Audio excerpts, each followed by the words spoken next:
मी अरुण घोडके शिवचिंतन या देशाला स्वातंत्र्याची प्रथम प्रेरणा देणारे राष्ट्र म्हणून उभे राहण्यासाठी संपूर्ण देशाला प्रेरित करणारे स्वतंत्र राज्य निर्माण करणे शिवछत्रपती हे मूळ पुरुष होते.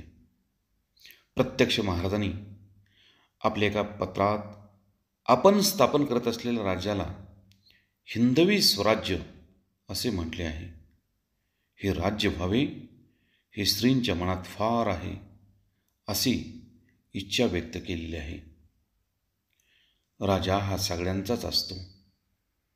त्याला धर्म असतो, तो राजधर्म असतो. सगळ्या प्रजेला राजा आपला वाटावा, अभिमान वाटावा. राजाचे राज्य हे आपले राज्य असे प्रजेला वाटावे व राजाला सुद्धा स्वतःच्या राज्यापेक्षा प्रजा महत्त्वाची वाटावी याची जाणीव शिवछत्रपतींना होती. प्रजा आणि राजाचे संबंध वृद्धिंगत होतात.